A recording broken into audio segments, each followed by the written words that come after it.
Welcome to the Defence Connect podcast, Australia's leading voice in national security and defence industry intelligence, direct from the nation's top policy and business experts. Well, g'day everybody. Welcome to the Defence Connect podcast. I am your host, Steve Kuper, and I am joined by the gentle giant, the one and only, the newly promoted news editor, Rob Dougherty, aka Computer. Rob, mate, how are you? I'm good. Things are going to be run more ship-shape around here. Yep, yeah. Now that you're the boss man in charge, for sure. Run by the rule book. More bureaucracy? No, hopefully not. Yeah. More bureaucracy, you say? We'd like less bureaucracy in defence, I think. I think that's a fair statement. Yeah. Mate, it's been a busy week. What's been going on? I think the last couple of weeks has been pretty exciting. A couple of little contract announcements and things, a couple of partnerships Australia's announced, and a lot of media speculation. A lot of, particularly focused on defence. Yeah. Yeah, the biggest one this past week was the unidentified flying aircraft over RAAF Base Williamtown, and of course I am being somewhat facetious. They were unidentified drones flying over RAAF Base Williamtown and Newcastle Airport. And they were like a swarm, right? They were saying it was a swarm in the media.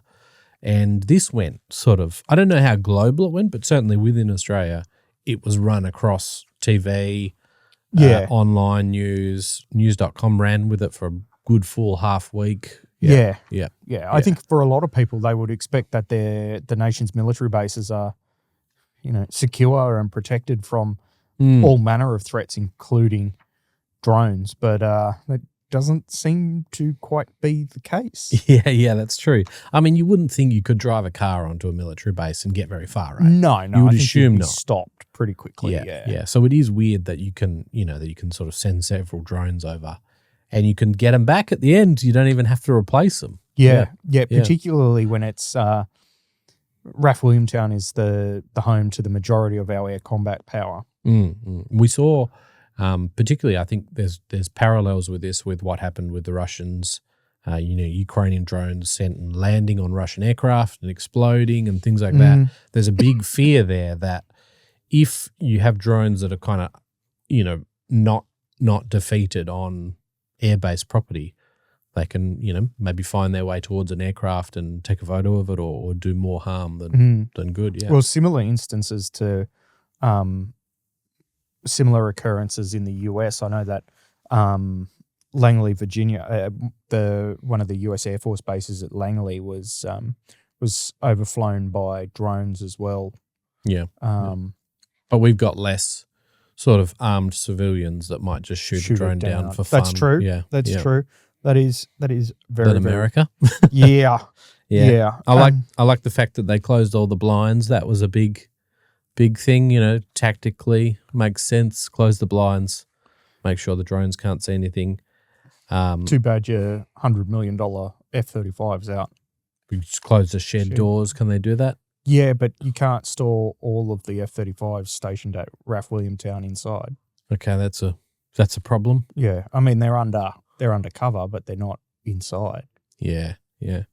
The other thing is, Conroy said during an ABC interview, I think, that police had investigated and concluded their investigation. The fact that we haven't heard anything after that, I would say, is probably an indication that it didn't go anywhere. No one was charged. They couldn't find them. That's speculation. That's that's purely conjecture. And if anybody has any issues with that, please direct your concerns to robert.dougherty at momentummedia.com.au. Yeah. Sticking with the drones, the New Zealand Army, our Kiwi cousins across the ditch, have announced that they are going to do a FPV drone or introduce a FPV drone capability for short range drone specialists. Coming up. Yeah, so this is one Australia's sort of been developing this along the way. Earlier this year, we saw some of the training exercises out of Australia where they had FPV drones and they were tying water bottles to the bottom to simulate explosives and things. From what we understand, Australian instructors are helping New Zealand with this. It's definitely a modernisation across the two. And the most recent sort of news we've had about this is that there will be some sort of fully integrated team from the Australian Army with drones at Talisman Sabre. FPV. Yes. So I was reading your story about that yesterday. It's interesting. Yeah. I mean, not surprising, but I would dare say we're probably a bit behind the 8 ball. And I did see something out of the US. I saw a couple of headlines saying that there was a Ukrainian team that went up against a US team in the US, and the Ukrainian FPV team was able to sort of halt a US advance in a simulated battle. So it's worth looking at. Yeah. Yeah. Certainly that technology's taken off in Ukraine versus Russia, and Just on that, back on the RAAF base thing though as well, you'd think that, there'd be a couple of guys with the EF-88s. I imagine you can't really take pot shots at drones because you're in a civilian area. But maybe that's something they should look at, because taking pot shots in a civilian area. Well, if it's up in the we're in dangerous territory here, but I do think there's a case that you have to, if it's a larger threat, you might have to prioritize national defense over the hard and fast rules of civilians in danger sort of thing. Where does that? There has to be a line there. Like if that instead of a drone it was a some sort of obviously armed, malicious intent sort of, malicious intent. Yeah, like an armed UGV or something. I feel like that line is a lot more blurred than you close the windows and everyone bunkers down until the police get there.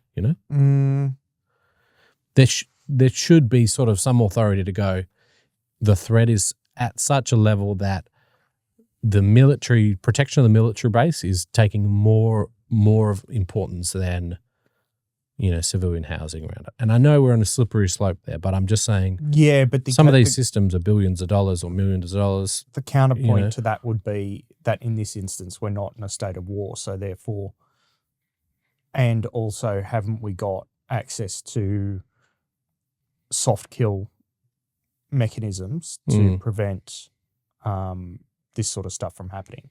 Well, obviously that soft kill stuff wasn't used by the sound of it. Yeah.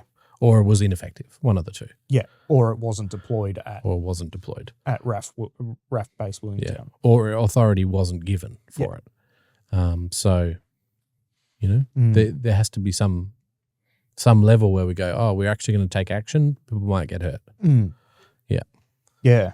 Interesting. I mean, what was for an example, and this is probably going to be a bad example, but when we look at, the midget submarines that came into Sydney Harbour, I'm sure they were less concerned about civilian casualties, as they're sort of trying to find these submarines and stop them, that sort of thing. That's a war. I guess that's probably in war, but. Yeah, I can see the logic.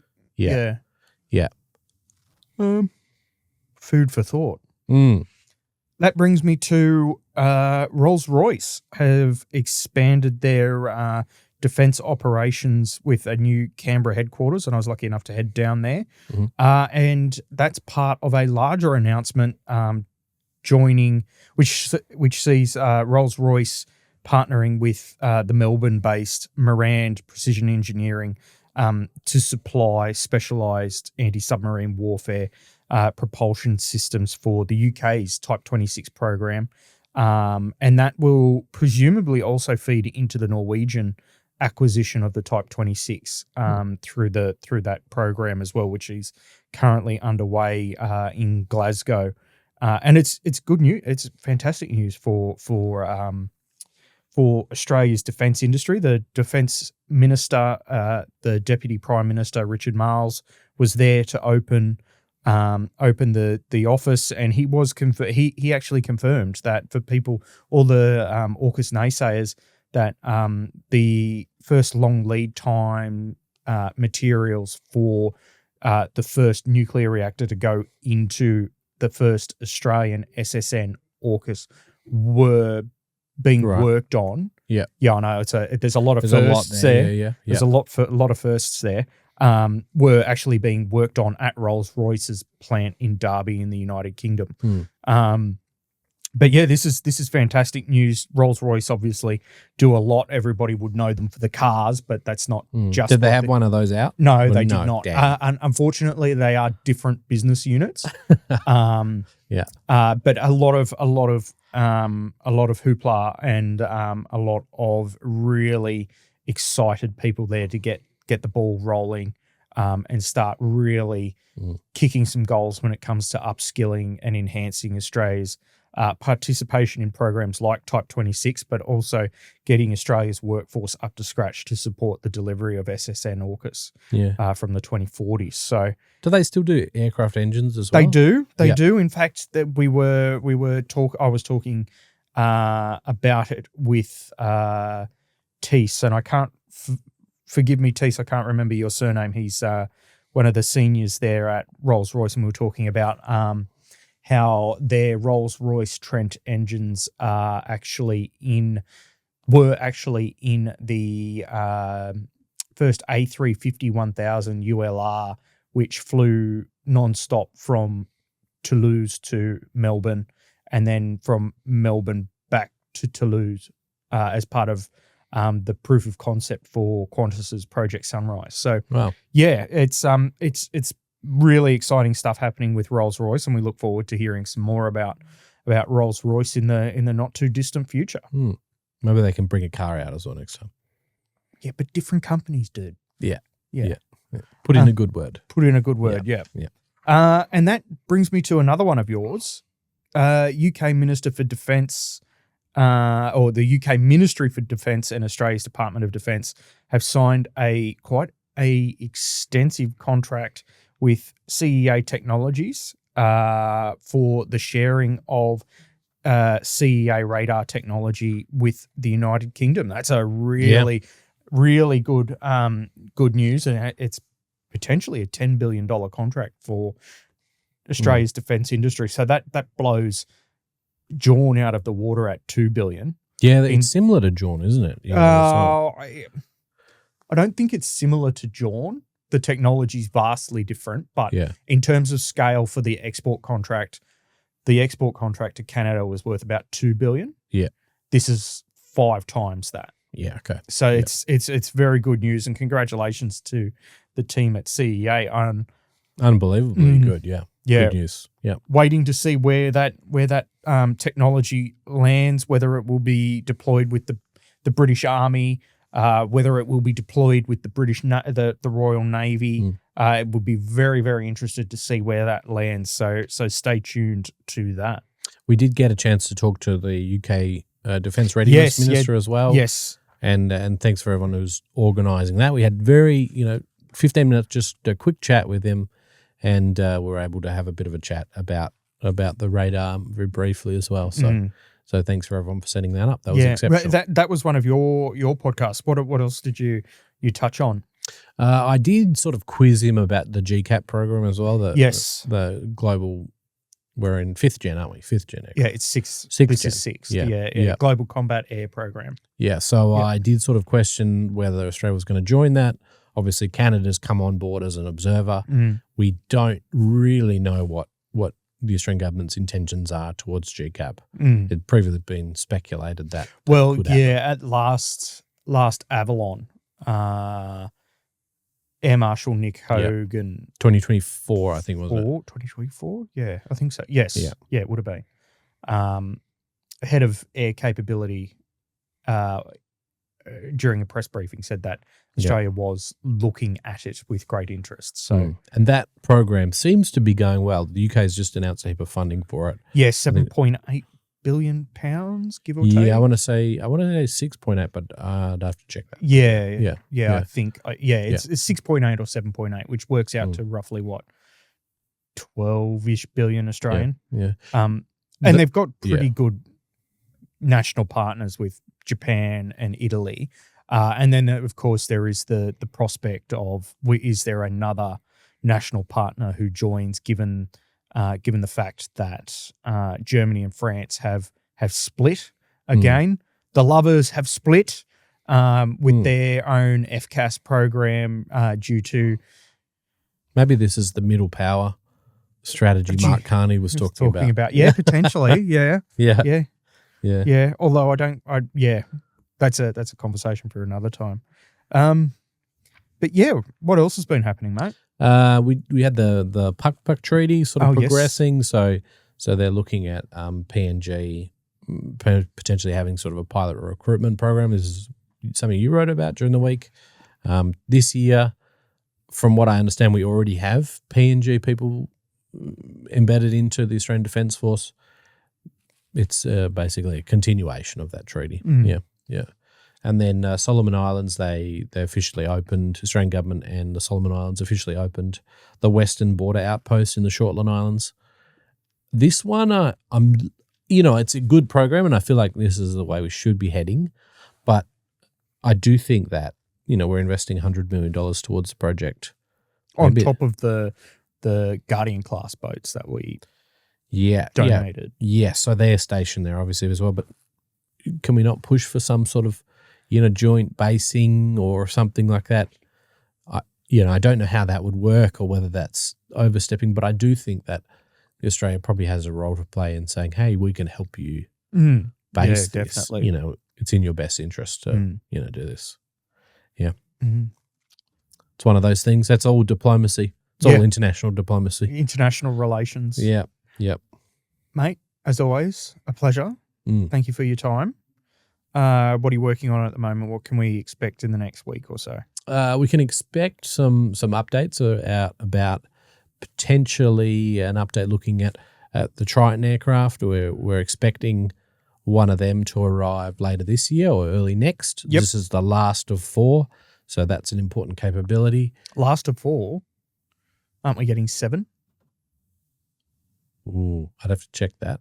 But yeah, we've already had 3, and then we're getting the 4th. Yep. Okay. Yep. Yep, that makes sense. And the DARK program as well, so that deep space program. Yep. I believe we're on track for the first site to be unveiled in Western Australia later this year. Excellent. So we'll be having a look at that as well. Yeah. Excellent. Very cool. Well, mate, that's all we have time for today. For people who want to stay up to date with the latest in defence industry, and the national security conversation, head over to defenceconnect.com.au, or you can find us wherever you get your social media, bar TikTok. Until next time, bye-bye.